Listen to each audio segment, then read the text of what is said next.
हा मग तुमचं कर्तव्य नाही का? हो, आहे ना. आहे ना. म्हणूनच सरपंच मी तुम्हाला बोलवलं आहे की कुणी जर एखादी मुलगी असेल तर कृपया करून आम्हाला सांगा, आम्ही तिथं जाऊ आणि त्यांच्याशी काय असेल ते बरं वार्ता झालं, करू. मला आठवलं.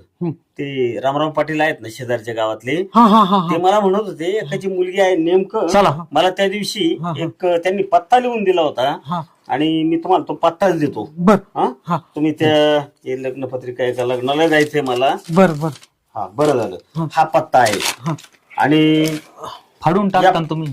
या पत्त्यावर तुम्ही जा आणि त्या ठिकाणी बाई शोधा आणि मुलगी आहे तिथं. बर मग आता पुढचं तुम्ही बघा, बर. कारण माझ्या मागे सगळे ग्रामपंचायतचा हो, कारभार, नाही नाही हे तुम्ही सगळं. पण चला खूप तिथं. आभारी आहे तुम्ही पण सरपंच चला. तुमच्या. काही अडचण आवाज. जर आली तर मला फोन करा. हो.